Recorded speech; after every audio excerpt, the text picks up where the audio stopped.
Bueno, agradezco muchísimo la invitación que me hicieron para poder dar esta charla. Yo elegí lo que podía dentro de mi mundillo literario, podía abordar en la obra y en la producción de Rubén Calderón Boucher. Así que mi tema es, el PowerPoint es para que ustedes se distraigan nada más. Rubén Calderón Boucher y la generación del 40, la generación literaria del 40. Algunos aspectos de su obra literaria. Mi trabajo, y esto tiene que quedar bien claro, es exclusivamente literario. Es decir, yo no voy a entrar en otra temática que no sea la producción literaria de Rubén Calderón. En este sentido, además, voy a tomar, si bien he leído, creo que bastante, de la obra literaria, un poema, dos cuentos, en realidad una short story y un cuento, y dos ensayos. O sea que lo he reducido lo más posible.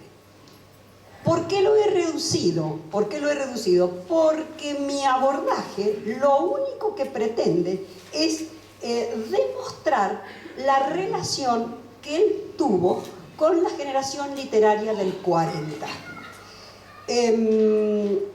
Argentina, obviamente. ¿Y por qué tuvo esa relación? No solamente porque le correspondía, ya van a ver ustedes, en cuanto a nacimiento, a formación, a gustos, a lectura, sino porque él mismo reconocía que él pertenecía de una manera sesgada, muy libre, a esa generación. Van a ver ustedes que es una generación en que predomina muchísimo la poesía. Y en cambio en el Tata, que yo le conozca, terminado, un poema le conozco, pero es bien típico del 40. Los poetas que se contaron a sí mismos o se historiaron a sí mismos, hoy diríamos se autopercibieron. Así se definía esa generación. Es un grupo muy numeroso, muy prolífico, como tan heterogéneo, muy dispar, que se expresó mediante los menos, una prosa, y los más, una poesía muy prolija, muy cuidada, muy elocuente, y para citar las palabras de Soler Cañas, que es un poeta de la generación y que además hace la antología de esa generación, grave y formal. No sé bien qué quiere decir con lo de grave y formal, pero ya vamos a ir descubriendo. Publicaron una revista con ese mismo nombre, el 40, que podría leerse como el órgano definitivo o la última tentativa, duró muy poco, como todo lo de esa generación, de esa autohistorización, pero que solo reunió poesía, no puso nada de prosa. Estaba dirigida por Dora de Boneo, tanto ella como el marido, Boneo, eran poetas de esa generación. Publicaron 6 números, desde la primavera de 1951 hasta el invierno del 53. Y cada número tenía una tirada de 500 ejemplares, lo cual es muy poco, muy poco. Se llamaba El 40, revista literaria de una generación. Esa se propuso reflejar el panorama actual de nuestra lírica, así decían expresamente, en la doble delimitación estética, temporal, se referían sobre todo a la parte política, que les ofrecía el concepto de generación literaria, que ellos mismos, como ustedes ven, aplicaron, tomándolo de la definición de Ortega y Gasset. A su vez Ortega y Gasset la tomaba de los norteamericanos, pero lo importante era que ellos lo tomaban de Ortega y Gasset. El 40 estuvo compuesto, la generación en sí estuvo compuesto por autores, poetas nacidos entre 1910 y 1920, siempre con preferencia hacia el 20. El Tata era del 18, es decir, siempre con preferencia hacia el 20. Hay excepciones, unos nacen en el 1909, por ejemplo. las excepciones no son nunca muy pronunciadas y no alteran el cuadro, que ya van a ver ustedes se mantiene más o menos estable. Vamos a ver entonces ahora, hecha esta salvedad, cuáles son las características que le dan a este grupo de escritores tan numerosos cierta homogeneidad. Primero, lo importante es el contexto histórico, político e intelectual, que no es nada fácil. Si bien, como hemos visto en el padre José, el Tata pasó una vida muy andariega y bastante solitaria, sin embargo nunca dejó de tomar pie y contacto con la realidad política, con la realidad social, de la cual siempre estuvo muy bien informado, siempre. Hasta el último momento de su vida él estaba actualizado. Eso ni lo deprimía, como también lo dijo José, ni lo entusiasmaba. En el caso de que hubiera posibilidad, no creo, de algún entusiasmo en los últimos años. Los integrantes católicos de esa generación del 40 contaban con un importante bagaje cultural, con la llamada restauración católica del periodo de entreguerras y la aparición, inclusive la traducción, muy buena traducción que hacía Aurora Bernardes, que era la mujer de Julio Cortázar, el mismo Julio Cortázar, Borges, de Chesterton, Hilaire Belloc, Jacques Maritain, Garrigou-Lagrange, Bernanos, Claudel y Saint-Exupéry. La Iglesia estaba en un muy buen momento, tenían de Papa a Pío XII, que va a estar desde el 39 hasta el 58, en donde realmente la referencia a la Iglesia Católica era sólida, podríamos decir. En la Argentina además se dieron unos cursos de cultura católica organizados por Tomás Casares a principios de los años 20, se prolongaron un tiempo más, que constituyeron el renacer intelectual de esa catolicidad que había quedado muy hundida por la masonería y por el liberalismo, que empujaba mucho, sobre todo que se había instalado en las clases dirigentes. Estos grupos de formación católica, estos cursos de formación católica, tuvieron muchísima influencia en los profesores, filósofos, historiadores, literatos, que se van a continuar después y que precisamente son los que van a formar esta generación. E inclusive dio lugar a la aparición de revistas, algunas con más tiradas, otras con menos, como Criterio, que se editó desde el 28 al 30, Número del 30 al 31, Sol y Luna del 38 al 43 y Ortodoxia, tomando la denominación de Chesterton, del 42 al 47. A este proceso de recuperación católica que hubo, podríamos decir, en la primera mitad y en los primeros años del siglo XX, hay que agregar y poner fundamentalmente la crítica al liberalismo. Aparece la crítica a la generación liberal. Y no solamente al liberalismo, sino a la democracia, que de distintos costados, podríamos decir unos ideológicos y otros más realistas, surgieron cuando la tragedia de la Primera Guerra Mundial puso, digamos, por tierra, nosotros decimos es el hundimiento de las ideologías y el fin de la idea del progreso indefinido. Se acabaron las ilusiones en ese sentido. Sin duda, aparece aquí también la idea, la experiencia del fascismo de los años 20, que atrajo a muchos, pero otros lo vieron con simpatía, aunque muy lejano. Pero es importante tenerlo en cuenta porque es la carta que va a jugar Perón para la formación de su partido. Lo cierto fue que la nación, fíjense, se convirtió en un objeto de preocupación y de temática. Por ejemplo, en poetas como Leopoldo y escritores como Leopoldo Lugones, en los jóvenes que formaron la Nueva República, inclusive editaron un semanario de la Nueva República que aparece en 1927 y que fueron Rodolfo Irasusta y Ernesto Palacio. La influencia de este y otros grupos nacionalistas católicos que se van a suceder y se multiplicaron fueron muchas. Y no todos van a reconocer los mismos maestros ni la misma línea, ni siquiera van a valorar de igual manera los acontecimientos europeos, particularmente el surgimiento, es decir, el comienzo de la Segunda Guerra Mundial. Ahí un poco la cosa se quiebra. Es muy importante también para la formación de los intelectuales de esa época la llegada de Ramiro de Maeztu a la Argentina y la Guerra Civil Española, entre el 36 y el 39.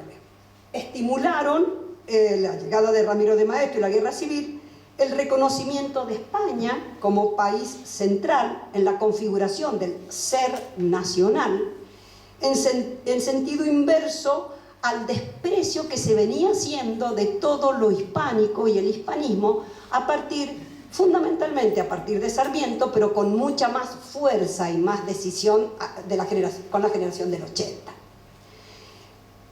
Al antiliberalismo y al hispanismo se unieron algunas características más. La primera fue el rechazo a la política entreguista, podemos decir, que era la palabra que se usaba, en favor de los intereses foráneos. Estoy citando porque son las palabras que usan los periodistas de la época. Esa es característica de los años 30, específicamente de la etapa que se inicia con la presidencia de Agustín P. Justo, que va del 32 al 38, luego de la fracasada experiencia de Uriburu. Década infame la va a denominar el periodista nacionalista José Luis Torres, y así quedó en las generaciones siguientes. ¿Por qué? Porque en el boom del nacionalismo económico mundial, como consecuencia de la crisis internacional iniciada en 1929, la Argentina, es decir, la dirigencia argentina, buscó refugiarse en su principal partener, que era Inglaterra, firmando el famoso tratado o pacto Roca-Runciman en el 33, con cláusulas muy beneficiosas para Inglaterra y muy nocivas para la Argentina. Se entiende el impacto emocional y la humillación para el honor nacional que generó este acuerdo. Esto lo estoy siguiendo a Enrique Zuleta Álvarez. El nacionalismo tenía como objetivo central entonces devolverle a la Argentina su condición de patria soberana. Este hecho se va a constituir en fundacional de una serie de estudios históricos que buscaban dar cuenta de las relaciones de dependencia de la Argentina respecto de Gran Bretaña, propiciadas por esa oligarquía liberal que Calderón llamaba la oligarquía ganadera, y que solo había defendido sus propios intereses, siempre en menoscabo y en contra de la nación. De allí también la aparición de otro fenómeno, del cual nosotras, las setentistas, gracias a Dios, tuvimos la ventaja de recibir, lo que fue el revisionismo histórico. Como contracorriente de la historiografía liberal y frente a la visión que dominaba absolutamente la academia, aparecen los historiadores que en realidad su posición, aún siendo muy rigurosos, como Ernesto Palacio, es oponerse a los académicos, es decir, intelectuales que se oponían a los académicos, actitud que ya venía funcionando con el modernismo, porque en el año 1890, cuando Rubén Darío llega a la Argentina y es nombrado en el diario La Nación como escritor, escribía cuando podía, cuando quería, pero mantuvo siempre un sueldo que le permitió vivir del diario La Nación. Él se dice: de las academias, líbranos, Señor, en las letanías de nuestro Señor Don Quijote. Y reunió en torno a él un grupo de jóvenes poetas muy buenos, sobre todo dos, quiero nombrar, uno mejor que el otro, Leopoldo Díaz Calderón, que es tío del Tata, de Calderón, y Carlos Ortiz, también Ortiz Calderón, hijo de hermanas, me imagino, de Bernardo, y Ortiz, que escribió Las Mieses, no es tan lindo, es cansador, pero tiene muy buena pluma, lo que pasa es que no dice nada importante, pero Leopoldo Díaz es un sonetista espectacular, a mí me gusta muchísimo. y siempre lo ando recomendando para los colegios. Con el revisionismo histórico, entonces, para que vean que no todo es así de repente, sino que va entrando y va haciendo su efecto ciertos movimientos. ¿Qué le pasaba a Rubén Darío? Tenía encima el Canal de Panamá y tenía encima la ley Monroe y todo el avance norteamericano. Y él veía, en cualquier momento vamos a terminar siendo yanquis, pero nosotros tenemos mucho mejor porque tenemos a Cristo y tenemos el español. Fíjense, ya en Rubén Darío, que parece un poeta más vanidoso, pobre, de lo que en realidad es, según Mariana y yo. ¿Qué hace el revisionismo histórico? La revalorización fundamentalmente del gobierno de Juan Manuel de Rosas, en donde realmente la soberanía nacional argentina le hizo frente a las dos grandes potencias juntas de Francia e Inglaterra. Junto con ello la revalorización de los caudillos del siglo XIX como exponentes de la argentinidad, destacados protagonistas de lo que realmente era nuestra historia, y la revalorización del gaucho. El Tata reconoce y habla de genocidio de gaucho. Es decir, y en Borges se lee también eso, cuando él dice murió en el Paraguay, murió en las guerras, en el arrabal, fue en realidad quedándose como una especie extinguida. Esos van a ser, sobre todo, el gaucho es uno de los temas preferidos de esta generación. Ustedes, muchos pueden conocer de León Benarós el romance A la muerte del Chacho. El Chacho era un desconocido, en realidad había un escrito, ¿sí?, de José Hernández sobre la muerte del Chacho, echándole la culpa a Sarmiento, con toda razón, pero no era para nada algo que se conociera, ni se estudiara, ni se leyera. La revalorización de los caudillos y del Chacho es obra del revisionismo y luego del 40. Por último, el fraude electoral, la corrupción, todo del 30, la entrega económica, generaron una percepción de la decadencia argentina y el desprecio de los políticos profesionales. Es decir, hubo una actitud como de rechazo. Para muchos, para muchísimos, solo quedaba el ejército, como institución que guardaba principios como jerarquía, honor, aunque, como nosotros sabemos bien, ya después de todo, no estaba libre el ejército mismo de estar contagiado y de tener liberales y masones, sobre todo en el generalato, es decir, en las clases más altas.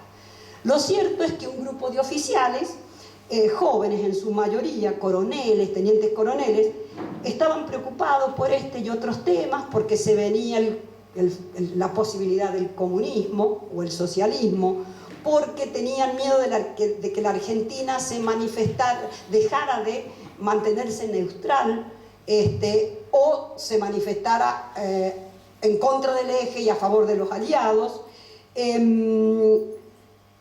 por la defensa nacional. Así nace, y acá estoy siguiendo a Enrique Díaz Araujo, una logia, una sociedad, no muy secreta porque todo el mundo la conocía, a principios del 43, llamada el GOU. El GOU podría traducirse, dice Díaz Araujo, como Grupo Organizador y Unificador. ¿O no? Porque nunca dijeron que era el GOU, todo era el GOU. Uno de cuyos integrantes va a ser el coronel Juan Domingo Perón. Cuando el presidente Ramón Castillo, esto está entre el 40 y el 43, señala como candidato sucesor en las próximas elecciones, esto es lo que se llamaba el conservadurismo de la oligarquía argentina, a Robustiano Patrón Costa, se promovió desde diversos espacios un nuevo golpe de Estado. Aunque el problema era que esos espacios no se unificaban y todos tenían intereses diversos. De una parte, los radicales sabían que el presidente iba a hacer fraude y que Patrón Costa iba a terminar ganando si se hacían las elecciones. De otro, el GOU temió que el próximo presidente realmente rompiera las relaciones con el eje, porque él sí se manifestaba defensor y partidario de los aliados. Lo cierto es que esa revolución del 43, la revolución del GOU, abrió un proceso inesperado Y ahí es donde entra la fuerza, digamos, de la aparición de gran parte de nuestra clase media.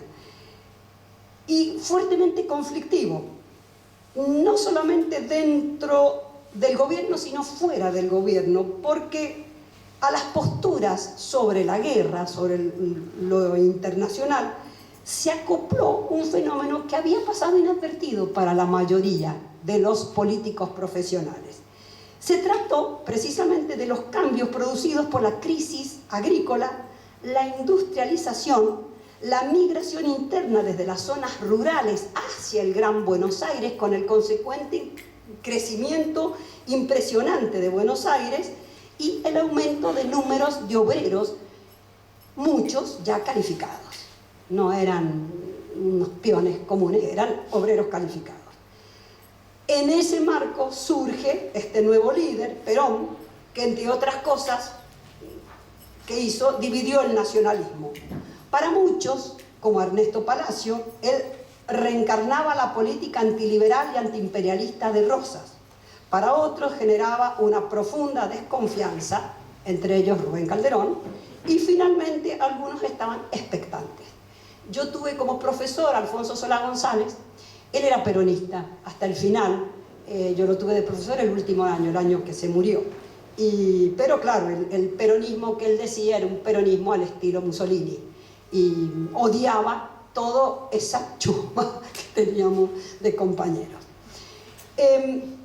A partir de esto, entonces, es que conceptos como nación, ser nacional, interés nacional, antiimperialismo, autodeterminación nacional, pasarán a formar parte de la jerga de los temas de grupos que se enfrentaban, que inclusive se enfrentaban, que era tanto la izquierda socialista, que después va a ir derivando, ¿no es cierto?, en Montoneros, Juventud Peronista, etcétera, etcétera, como nosotras, que no sé cómo definirnos, porque a mí decir que soy de derecha me cuesta un poco, está muy menoscabado el término, pero bueno, que éramos las católicas, pero esto ya como hijos de los del 40.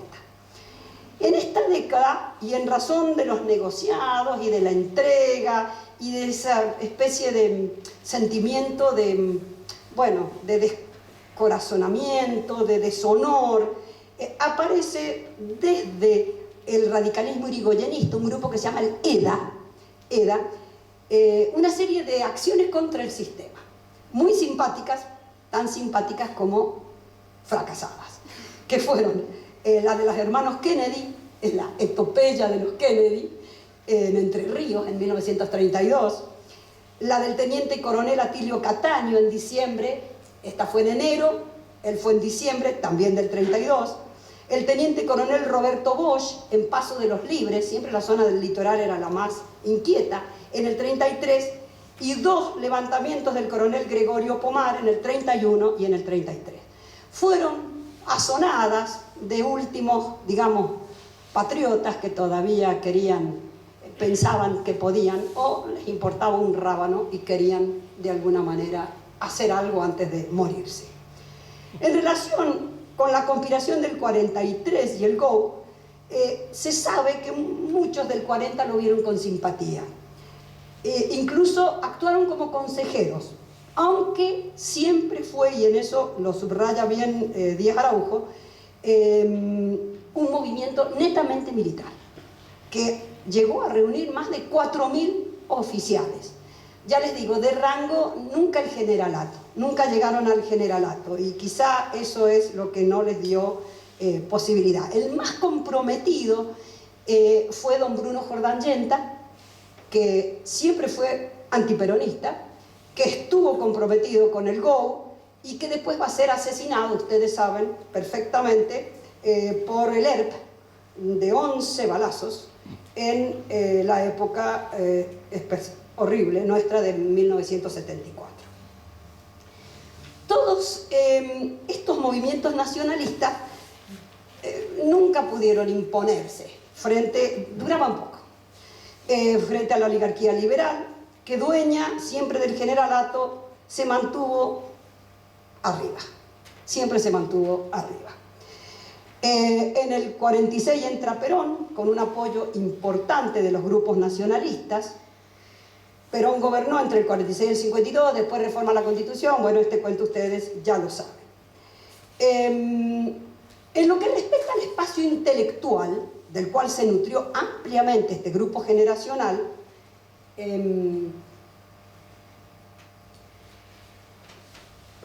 hay una apertura a temas de influencia más bien universal. Se abren mucho a lo universal. Si el modernismo los había abierto a los franceses, sobre todo, porque de lo inglés tenían más apoyo norteamericano, no eran tan anglófilos. Saul Oscar Wilde, que había sido conocido por ellos en su vida más desgraciada, digamos, es donde lo conoció Rubén Darío. Pero más que todo los franceses. Las traducciones que ya vimos de Chesterton, de Lewis, Belloc y otros autores ingleses, juntos con las noticias de la Segunda Guerra Mundial, llegan nombres de intelectuales y de poetas, filósofos, pensadores, extranjeros que son estudiados, a veces imitados, franceses como Maritain, Garrigou-Lagrange, Bernanos y Claudel, y alemanes, por ejemplo Rilke, Thomas Mann y Kafka, que es también conocido en esta época. Muy importante es la influencia de los norteamericanos que anduvieron durante la Primera Guerra Mundial y la Guerra Civil Española con distintas posturas, lo que llaman la generación perdida, la Lost Generation. Scott Fitzgerald, Ernest Hemingway, Gertrude Stein, ya vamos a ver lo importante, que John Dos Passos, John Steinbeck, William Faulkner, T.S. Eliot, Ezra Pound. Ezra Pound fue no tanto conocido en sus poemas, que son bastante una mezcla de lo culto con lo popular, sino su actitud. Él fue un gran admirador del fascismo y cuando volvió a Estados Unidos, hablando bien de Mussolini, lo metieron en un manicomio. Del manicomio va a salir una semana antes para morirse, porque no lo sacaron más, lo declararon loco. Aspectos literarios de la generación. Bueno, en primer lugar, predominan los poetas, por sobre los narradores y los ensayistas. Predominan los poetas. El segundo punto importantísimo es una generación autorreferencial, es decir, lo autobiográfico. Hablan de ellos y de cosas que les pasan a ellos. O hablan en una primera persona, que vamos a ver que tiene que ver con la Lost Generation, el fluir de la conciencia, que no siempre son ellos, pero que está narrada como si fuera en primera persona. Quedan algunos resabios de un cierto vanguardismo anterior, y sin embargo la literatura de estos poetas del 40 propone un volver a las formas cuidadas de la retórica martinfierrista. La Martina va a saber lo que es el martinfierrismo, la Julieta también, pero para los demás el martinfierrismo ha sido uno de los movimientos vanguardistas y literarios más promovidos y conocidos en la crítica literaria argentina. Y como todo movimiento de vanguardia se sitúa en una relación de rechazo de lo anterior. El modernismo es lo anterior y sobre todo la estética parnasiana, que es la que ellos rechazan por clásica, el Verlaine antiguo de Borges. Los nombres más conocidos son Jorge Luis Borges, Oliverio Girondo, que es el que va a hacer el manifiesto martinfierrista, y Leopoldo Marechal, entre otros. Había dos grupos, además, estaban los vanguardistas de Barrio Norte, de Florida, que eran los martinfierristas, y los vanguardistas del sur, que eran los de Boedo. Pero se mezclaban entre ellos, a veces uno iba por un lado, otro iba por el otro. Los martinfierristas van a extraer su nombre de, obviamente, el poema de José Hernández, el Martín Fierro, que en realidad había sido realmente explotado por Miguel de Unamuno. No era tan importante el Martín Fierro, nadie le llevaba el apunte al Martín Fierro, hasta que don Miguel de Unamuno lo lee y dices la cosa más linda que he leído en Hispanoamérica. Y ahí empieza el boom del Martín Fierro. De hecho, ellos tomaban en su digamos, en su manifiesto, una estrofa del Martín Fierro, la tomaban para el lado que querían, fíjense. Dice: de naides sigo el ejemplo, naide a dirigirme viene, yo digo cuanto conviene y el que en tal huella se planta debe cantar, cuando canta, con toda la voz que tiene. En realidad ellos insistían más en ese rechazo de lo anterior que en seguir lo que está queriendo decir realmente José Hernández ahí, en rechazo de las generaciones de los que eliminaban al gaucho, de la política antigaucho. A partir de esta estrofa, la ruptura a la estética clásica que se proponían los martinfierristas quedó más que demostrada en muchísimas notas que aparecieron en esta revista Martín Fierro, que es inaugurada en los años 24, en 1924. Redactaron un manifiesto, ellos sí, los martinfierristas, muy vanguardistas, cosa que no hicieron los del 40 porque no entraban en este esquema de redactar un manifiesto. Al que se le hicieron redactar fue Oliverio Girondo, que era el más irónico y el más... es imposible tomarlo como poeta, en realidad juega. Él mismo sabe que juega. Tiene espantapájaros, un montón de poesías bien, bastante locas, extravagantes e irónicas. Y entonces él en este manifiesto se propone una lista de cosas que debe hacer todo martinfierrista. Es una especie de guía, un manifiesto típico de los movimientos de vanguardia. Y dice que su movimiento propone el quiebre frente a la impermeabilidad hipopotámica del honorable público. Le importaba un rábano si el público no entendía.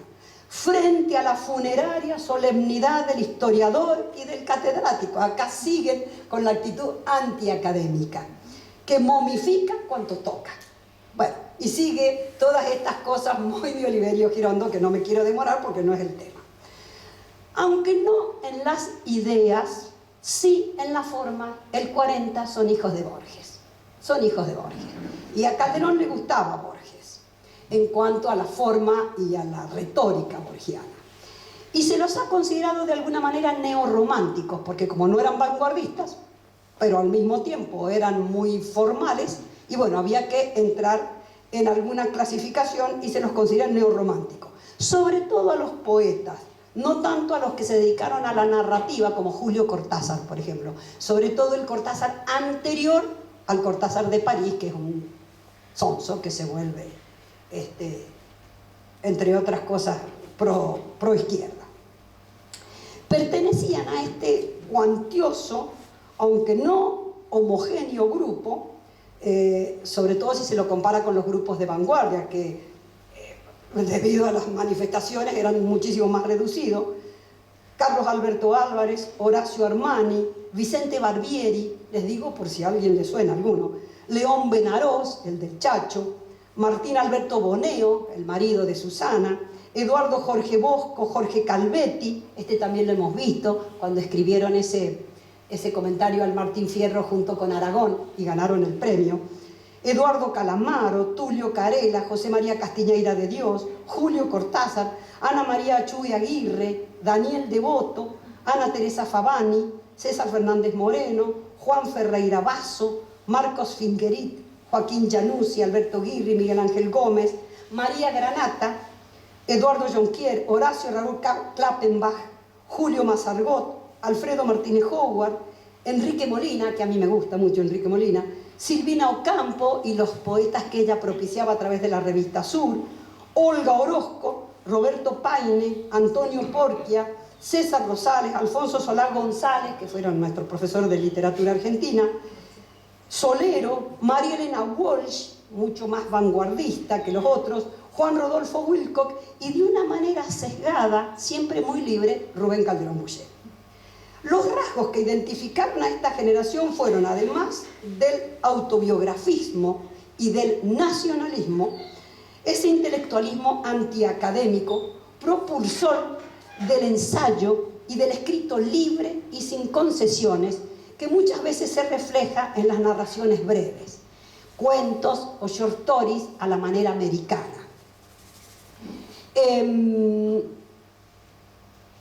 Tuvieron además, impusieron, digamos, esa perspectiva que ya venía funcionando con Borges, pero no tan en el discurrir de la conciencia, a lo de Edith Stein, es decir, a la manera de La generación perdida. Esa inmersión del autobiográfico, el tono nostálgico, a veces proyectado en esa república imposible, en la visión del gaucho, en esa Argentina que no fue, o simplemente en el recuerdo de su pasado personal.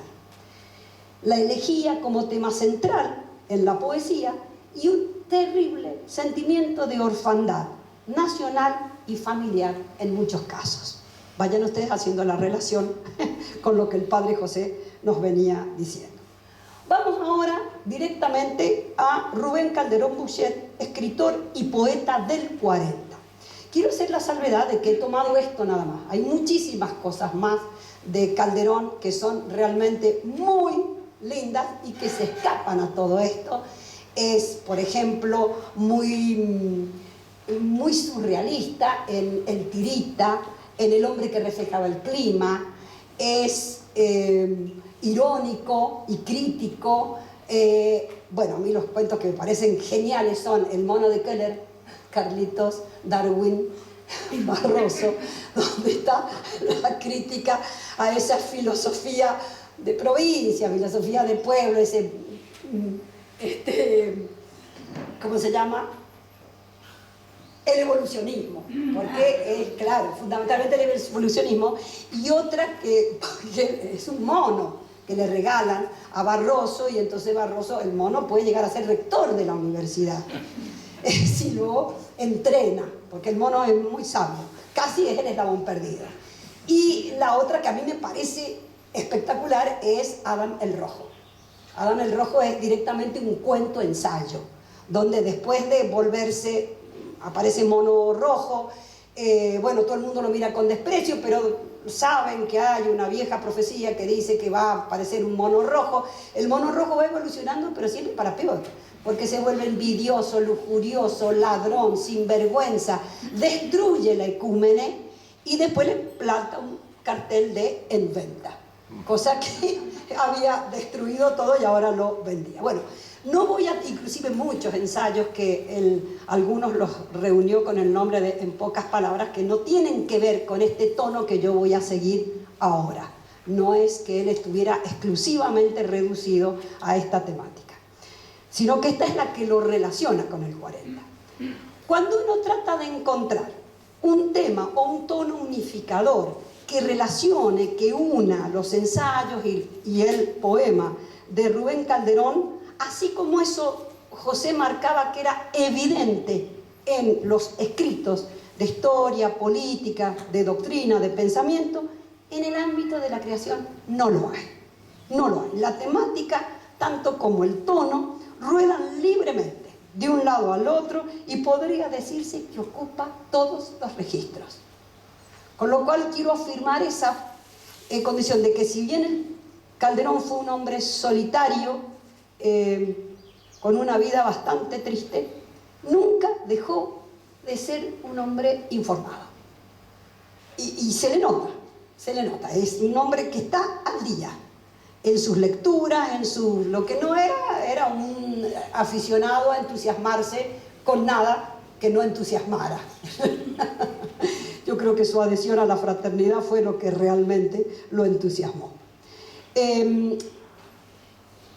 Si algo se mantiene, sí, siempre, es la perspectiva de esa primera persona, más o menos autobiográfica. Ya vamos a ver, a veces nos miente, y no es él, pero está en primera persona, que es el dato propio, como ya les he dicho, del 40, y el desarrollo, además de esa primera persona autobiográfica, siempre constante, de dos temas que son los que vamos a estudiar.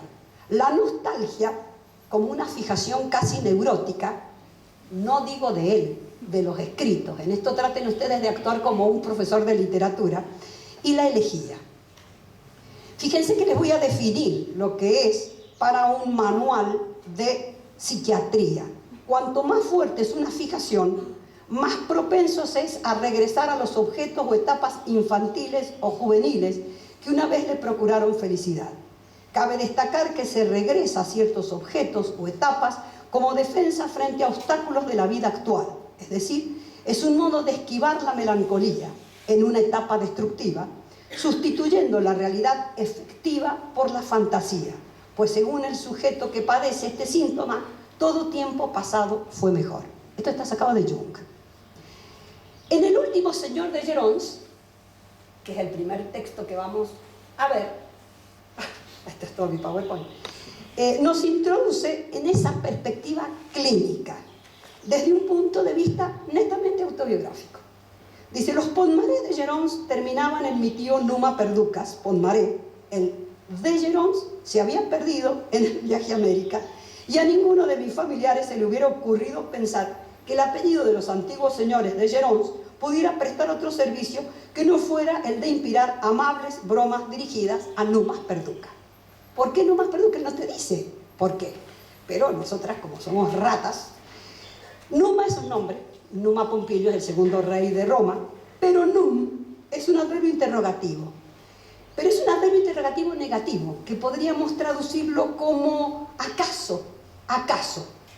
¿Acaso me vas a venir a decir ahora que tal cosa? Como diciendo, no vengas a decírmelo. El num, cuando, acaso alguna vez, es netamente negativo, ese era el numa. Y perducas viene del verbo perducare, perduxi, perductum, que está compuesto por per y duco. ¿Y qué quiere decir duco? Ducere es conducir, pero conducir hacia un fin determinado. Por ejemplo, el ejemplo que te da el diccionario es perducere aliquem ad Caesarem, llevar a alguien hasta el César. Entonces, el num perduca era, ¿acaso vas a querer llevar tu apellido hasta el final? No lo vas a llevar hasta el final. El de se le había perdido y Calderón lo deja bien en claro. Se puede decir que es una short story. Y acá les voy a pedir atención porque los profesores de literatura tenemos la costumbre de marcar los géneros, pero no por una cuestión, digamos, superficial, sino porque el género te da la posibilidad de buscar ciertos rasgos, ciertas características que tienen que estar presentes. ¿El autor sabe o no sabe esto? Yo creo que sí, que sabe. Este tipo de narración, que es breve para hacer una novela, pero larga para hacer un cuento. Fíjense que la división entre novela y cuento es nada más que la longitud. Al arbitrio de la longitud, el cuento es breve y entonces reduce hacia una gran economía de recursos, porque no puede expandirse. Y la novela es larga y a veces no sabemos, no nos acordamos cómo termina, porque se diversifica en toda una serie de aspectos, no solamente de personajes o temáticos, sino también de recursos estructurales y de perspectivas. La short story te permite dos cosas, entonces. La longitud, ¿no es cierto?, le da pie a jugar con varias perspectivas. Fíjense, una primera persona, que él dice, que siendo la misma, se multiplica en tres, porque el tío Numa, el sobrino narrador y el que muere en la guillotina son, si ustedes bien lo miran, la misma persona. Rubén Calderón Bouchet. Porque además aquí sí la autobiografía corre, vale, ya lo vamos a ir viendo. Pero da pie también, y esto es lo más relevante de este tipo de short story, de novela corta, al efecto del que hablaba Poe, que era propio del cuento breve, que es como el chiste. En realidad el cuento busca el efecto.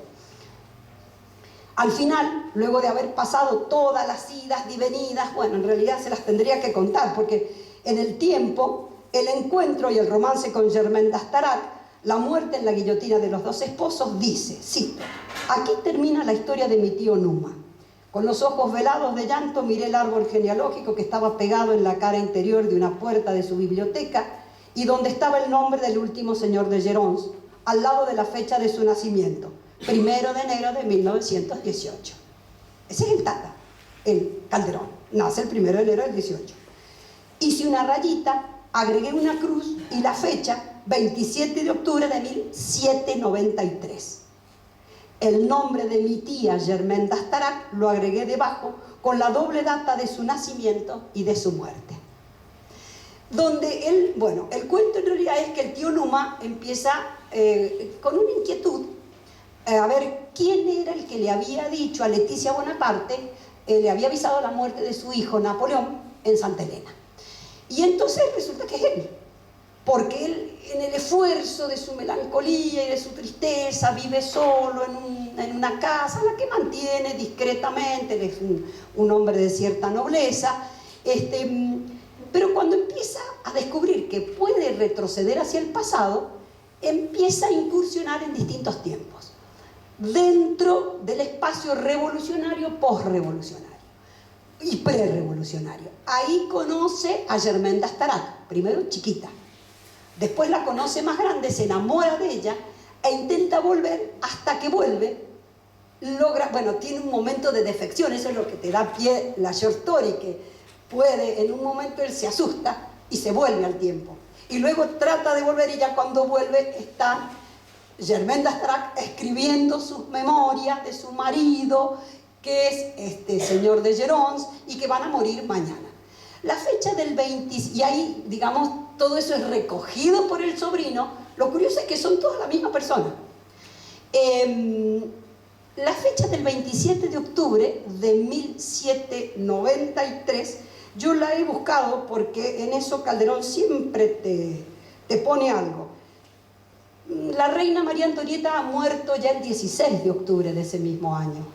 Y el 27 de octubre es la victoria, padre Fontaine, de Henri de la Rochefoucauld, la gran victoria que él tiene frente a los 20.000 carniceros que les han mandado al mando de este general Lechelle, que es bastante cobarde, digamos, que huye y que se escapa, y que bueno, y los vandianos, que son muchísimos menos, al mando de Henri de la Rochefoucauld, que a su vez sigue los consejos del Lescure, los logra poner en banda. Es la única fecha en la que yo podría decir que él ha elegido ese 27 de octubre. No sé si a alguien se le ocurre otra, puede ser. Esta referencia entonces a la fecha del nacimiento de Rubén Calderón Bouchet ya está anticipada en el tío Numa, cuando él le va a contar al sobrino sus aventuras temporales y le revela que él fue quien le anunció a Leticia Bonaparte la muerte de su hijo Napoleón. Fíjense, cito: la propiedad estaba bien atendida y no se advertían en ella los efectos de una incuria permanente. Por eso me llamó la atención aquel 1 de enero de 1951, en que Numa cumplía 33 años, hallarme con la casa en un estado de dejadez tan notable que pensé en una ausencia o en una enfermedad inesperada. El que cumple 33 años, ese 1 de enero del 51, es Calderón Bouchet. Él es el que cumple los 33 años. Muchísimos datos se podrían rescatar de esta narración, pero me interesa ese ir y venir en el tiempo y el fluir de la conciencia o del yo tan característico de la Lost Generation. Se podría también marcar la novela de Jacques Perret, El viento en las velas, del 48, que nosotros leíamos porque él nos las daba cuando éramos chicos, pero acá el recurso al retorno hacia atrás tiene más que ver con el honor, la búsqueda del honor, porque este lugarteniente Gastón Letorche se entera, que ha salido ya de retiro de la Marina, de que hay un antepasado de él, del siglo XVII, que ha huido frente a los ingleses. Entonces busca volver, y después la novela se resuelve en una especie de combate arriba de la Dulce, que es la fragata donde van a combatir, y por supuesto está la bella dama, que no me acuerdo cómo se llama, que termina siendo el premio a esta aventura. Pero en cambio, en el caso del último señor de Gerons, lo que está marcado muchas veces es el tiempo, el disgusto del tiempo que le tocaba vivir. Ya lo habíamos visto en Rubén Darío. Rubén Darío decía: odio, algo así, el tiempo en que me tocó nacer, pero inevitablemente hay que vivirlo. Acá, por ejemplo, él dice, expresa en el tiempo, maldiciendo, estoy citando, más que nunca haber nacido en esta época. Y fíjense, esta es otra cita de la short story: como la sola voluntad no bastaba para iniciar mis buceos en el tiempo, me habitué a crearme un estado psicológico especial en el que el deseo de abandonar esta época tan poco simpática se sumara a la nostalgia de vivir una edad más afín con mis gustos personales.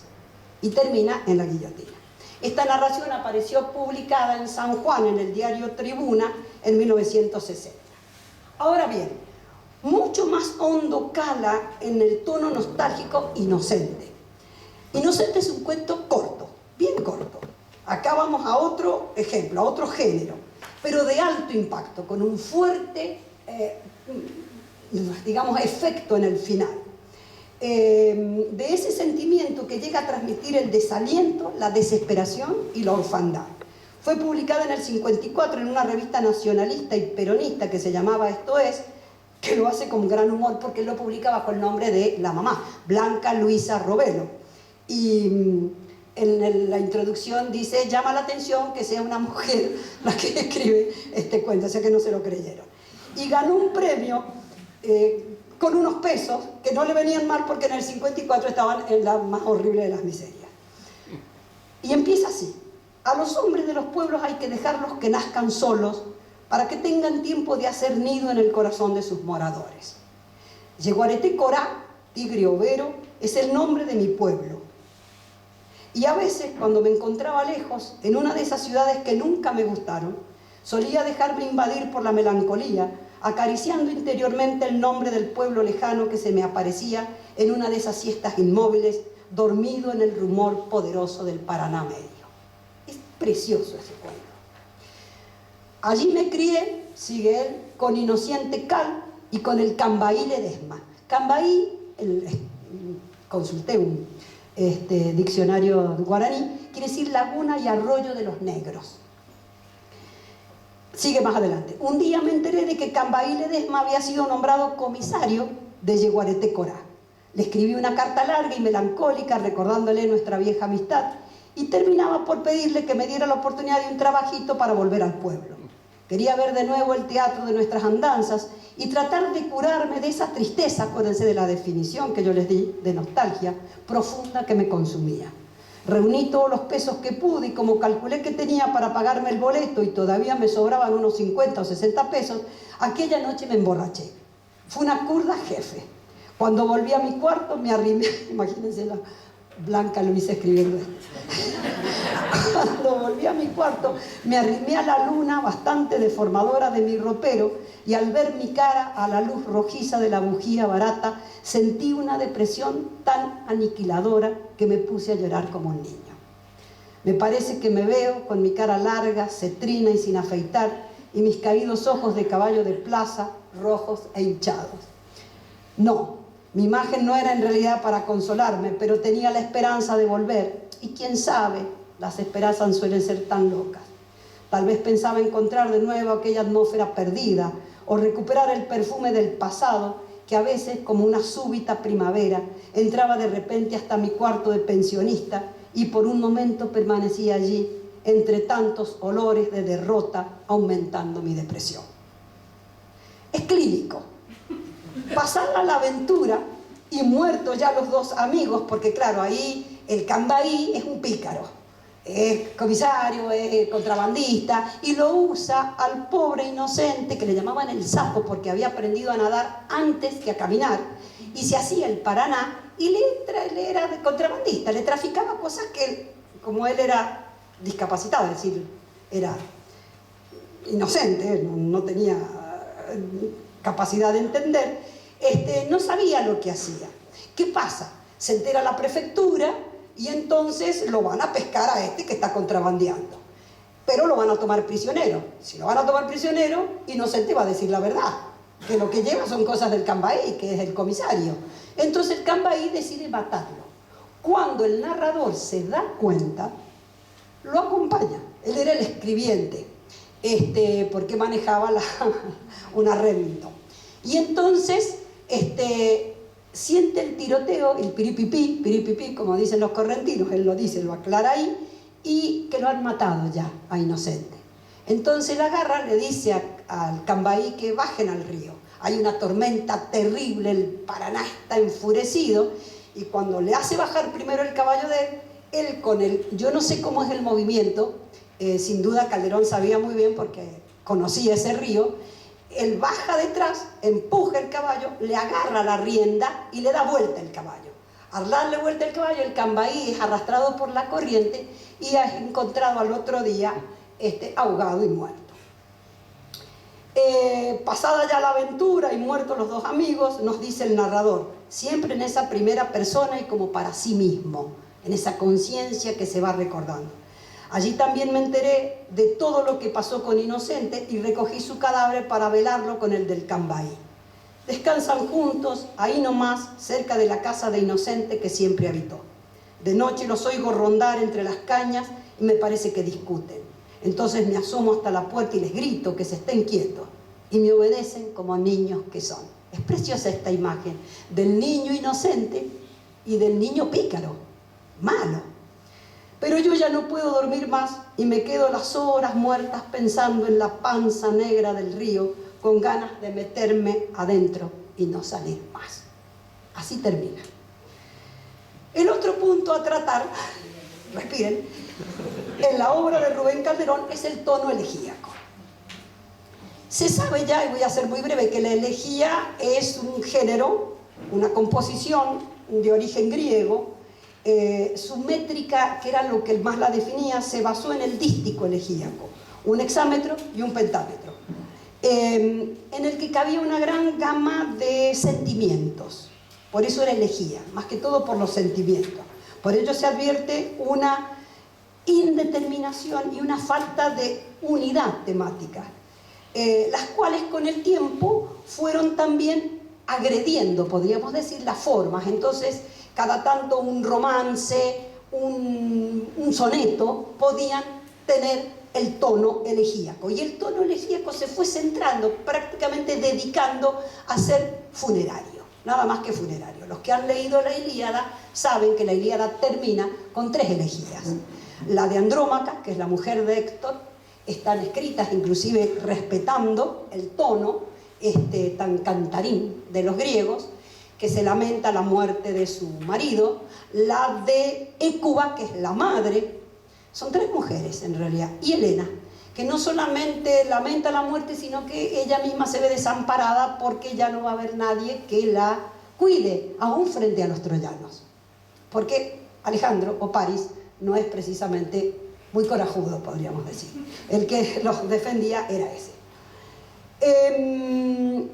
Así, dentro de esta, digamos, de este carácter funeral, cabe tanto un ensayo, aunque en ellos no exista un parentesco métrico ni estrófico, pero sí temático.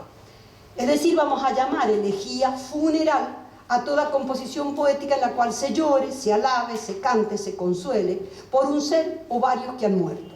La elegía está caracterizada por una actitud que consiste también en lamentar todo lo que se pierde en la vida humana, desde la vida hasta el tiempo, la ilusión, la esperanza, los sentimientos, los seres queridos, entre otros, que darán origen a sentimientos de tristeza que se expresan a través de siempre una composición de tipo lírica, aunque sea en prosa. Un modelo que sonaba para los del 40 y que era uno de los modelos preferidos de Calderón era el Adrogué de Borges, que yo se los voy a reducir, pero que me interesa que lo guarden porque está perfectamente marcada la elegía. Y no es tanto funeraria, sino sobre las cosas. Empieza diciendo: nadie en la noche indescifrable tema que yo me pierda entre las negras flores del parque donde tejen su sistema propicio a los nostálgicos amores.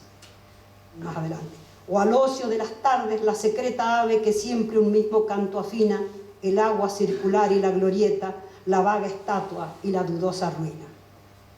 Cada objeto conozco de este viejo edificio, las láminas de mica sobre esa piedra gris que se duplica continuamente en el borroso espejo, y la cabeza de león que muerde una argolla, y los vidrios de colores que revelan al niño los primores de un mundo rojo y de otro mundo verde.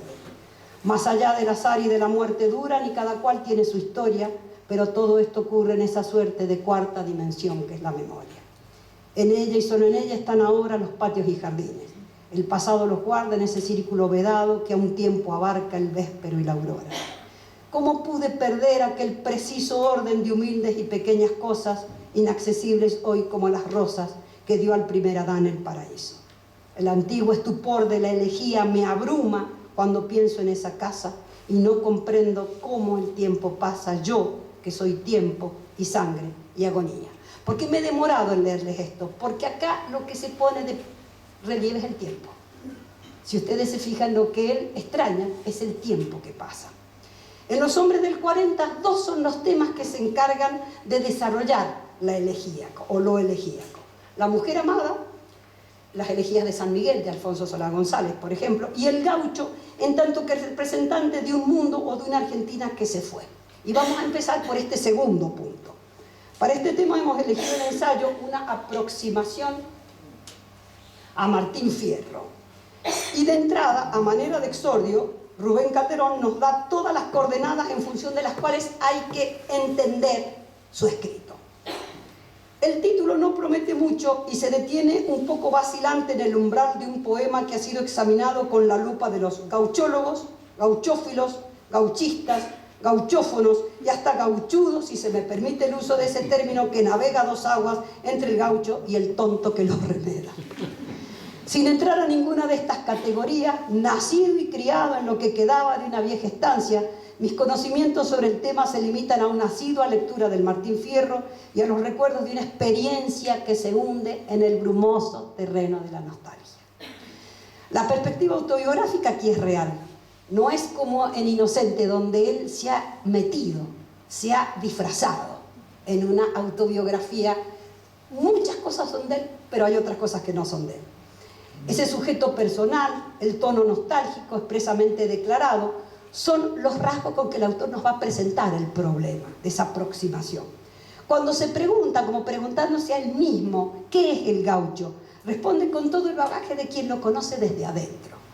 Dejando de lado la cuestión del mestizaje que carece de sentido y de importancia en la Argentina, la palabra apunta fundamentalmente a una forma de ser, a una condición nobiliaria de quien soporte el adjetivo.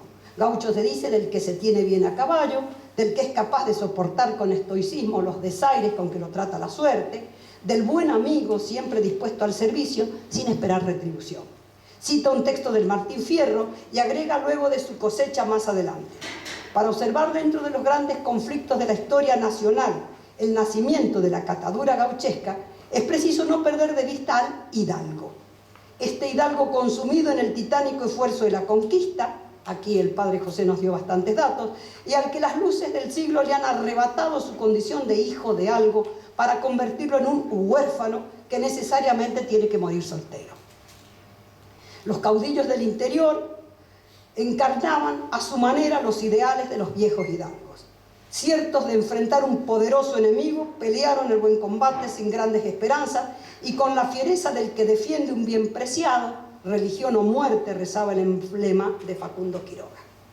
El gaucho es entonces para Calderón un hidalgo. Es cristiano, libre, aficionado a una libertad que le costó llevar adelante su propia desaparición, como dice Guiraldes en su poema Al hombre que pasó en el cencerro de cristal. Lo he reducido también. Quiso libertad, la tuvo y en su batallar no hubo quien le impusiera derrota. Su sangre, gota por gota, demostró que era ilusoria, para otros la victoria, y escribió roja su historia. Pero hoy el gaucho vencido, galopando hacia el olvido, se perdió. Su triste ánima en pena se fue una noche serena, y en la cruz del sur clavado, como despojo sagrado, lo hecho. Nunca me ha gustado el verso final, pero termina medio raro. Pero Guiraldes, como Borges, fueron también un referente de la generación, especialmente en el tema del gaucho, y sobre todo Guiraldes con su novela Don Segundo Sombra del 25, que Rubén Calderón hace referencia expresa en este ensayo y en otro que se llama La sombra del centauro. No quiero ahondar en más comentarios sobre este punto, pero sí anotar como profesora de literatura, y acá veo un guiño de parte de él, porque cuando en el ensayo está en el tercer párrafo dice: acá voy a actuar como profesor de literatura y voy a hablar del contexto para explicar quién es el gaucho, con el cual uno se siente un poco aludido. Que el ensayo, y acá vuelvo al problema de los géneros, género en el que está escrita esta aproximación, tiene sus requisitos. Y esto permite advertir ciertos aspectos. En primer lugar, el ensayo es el lugar de la opinión. En 1580, Miguel de Montaigne decía que el desorden de sus ensayos era un hipócrita, porque el desorden en realidad él lo ponía a propósito para manifestar las nuevas ideas, las ideas que luego van a funcionar en la Ilustración. Inclusive él es el que inventa esa palabra, sacándola del esgrima, esayé, esay. era uno de sus rasgos distintivos, y que eso le permitía la libertad de decir lo que se le diera la gana. Y más aún, afirmaba en uno de ellos, esto lo voy a traducir, es a mí a quien pinto, a quien dibujo, soy yo, en realidad. Si bien entonces el ensayo es libre en su longitud como en su temática y su forma, no lo es en la enunciación. Desde el punto de vista de la recepción del que lo escucha, si yo te doy mi opinión, te la doy a vos, la categoría genérica del ensayo reclama un horizonte de expectativas, decimos nosotros. Es decir, yo estoy esperando a ver qué me dice, porque me lo está diciendo a mí. El que escribe se hace cargo de la opinión, pero tiene seguro un público señalado. Dice Rubén Calderón Boucher, Ricardo Buiraldes, estoy citando, lo vio pasar como una sombra, y cita, algo que pasa y es más una idea que un ser, algo que me atraía con la fuerza de un remanso. Al final del libro, cuando la sombra se desvanece en el horizonte, sobre el punto negro del chambergo mis ojos se aferraron con afán de hacer perdurar aquel retazo. Estoy citando a Calderón. A mí también, como al Fabio de Don Segundo Sombra, se me ha nublado un poco la vista y abandono estas reflexiones antes de que se conviertan en llanto, porque el dolor de la patria solo se alivia con el verso o las lágrimas. Y yo tengo muchos hijos y demasiados nietos para llorar sin fin nuestra trágica historia. Siempre le importó la Argentina. Y señalando, además, los destinatarios, que son sus hijos y sus nietos. Ahí cierra, podríamos decir, el tema de la elegía, en este ensayo. Ahora bien, Gustavo Solana ha estudiado la generación del 40 y sobre todo a los poetas, y afirma que el tono elegíaco es un parámetro para la caracterización de la lírica neorromántica del 40. No es a la formalización de la elegía clásica a la que los poetas del 40 adhirieron, sino más bien a las célebres elegías de Duino, que son de 1922, de Rainer Maria Rilke. Yo no sé si mis hermanos leían a Rilke, pero yo leía mucho a Rilke porque mi papá me daba a leer a Rilke. Había sido traducido, muy bien traducido, y la verdad es que es muy nostálgico, pero muy lindo. Rilke renueva el género y lo consagra como un cauce de largo aliento mediante el cual no solamente se llora a la amada, sino que se puede llegar a expresar una valoración completa de la existencia humana, sobre todo en un mundo donde lo real se viene abajo, que es la Primera Guerra y el fin de la Primera Guerra. En su desarrollo, como canto para la conmemoración de los muertos, esa elegía a lo Rilke presupone la constitución de un esquema básico. Se establece un vínculo de relación entre el yo, poeta, sujeto de la enunciación, y un tú, o un él, o un ella, difuntos, que son los que motivan el canto. Este vínculo se comporta como una fórmula o una estructura que engloba las otras secuencias del poeta. Esas secuencias son la presentación del yo, el tú, o el él, o el ella, la lamentatio, la consolatio, la laudatio, la consolatio. En el único poema, al menos que yo conozca, de Rubén Calderón, la elegía se presenta en todo su esplendor. Aquí se los he puesto entero. Y si he marcado ahí distinto, ¿no lo ven? Sí, no lo queremos ver. Eso sí, es verdad.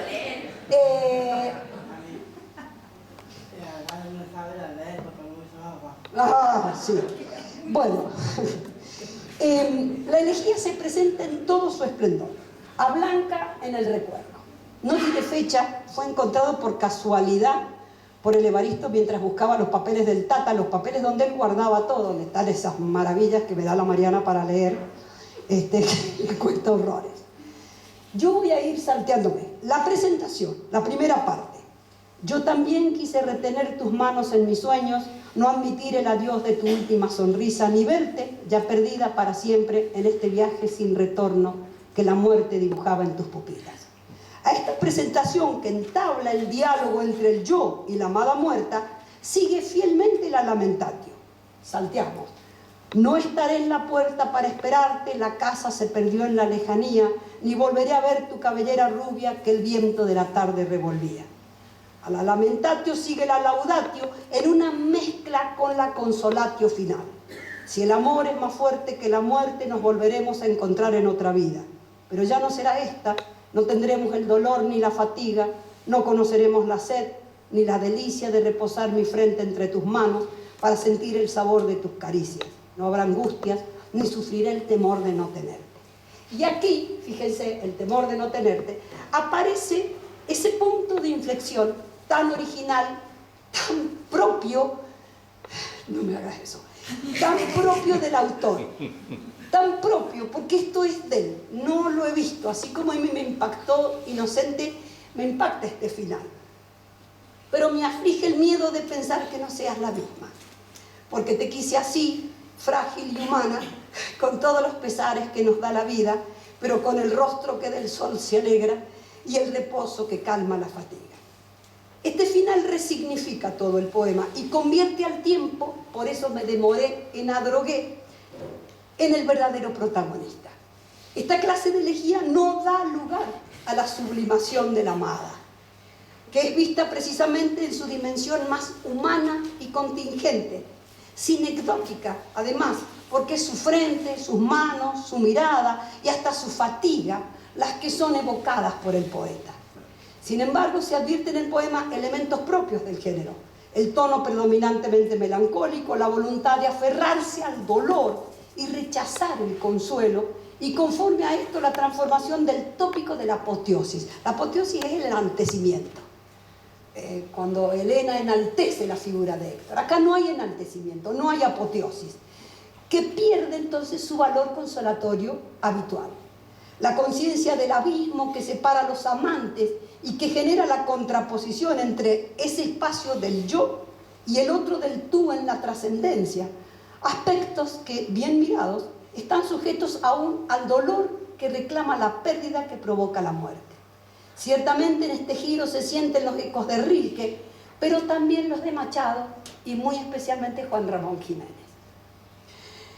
Y digo yo, para terminar, la muerte descubre a los seres en su verdad, y así, y solo así, los encontramos. Hoy lo hemos encontrado al Tata. Nosotros, los vivos, los que nos aferramos a la presencia sensible, palpable del cuerpo sin el cual es imposible concebir el alma, estamos ciegos, las más de las veces, con este ser al que creíamos amar. Cuando la carne que nos encantaba desaparece en la niebla de la muerte, vemos disiparse con ella en lo invisible un cierto parpadeo, un minúsculo y secreto movimiento del rostro, una caricia. Y sin embargo, esa carne nos ha ocultado tantas veces el verdadero semblante del otro. Parece que hay que perder lo que tenemos para poder conocerlo en sus verdaderas dimensiones. La muerte que pone a prueba la presencia es también instrumento de esa presencia. Aquí cerramos nuestro comentario sobre Rubén Calderón Boucher y la generación del 40. La servidumbre de la visión literaria consiste en arrimarse por abajo, si se me permite la expresión, partiendo del sufrimiento de los hombres y su nostalgia de dicha, al mundo de arriba, que es la felicidad, pero no una dicha pasajera, sino eterna. Para el testigo que hemos interrogado, su esperanza consiste en aguardar un acontecimiento que interesa a todos los hombres, a todos al mismo tiempo. Si Rubén Calderón Boucher no es un padre de la Iglesia, ciertamente es un hermano que responde cada vez que se le pregunta con todo el realismo y la libertad la que siempre fue capaz. Nada más.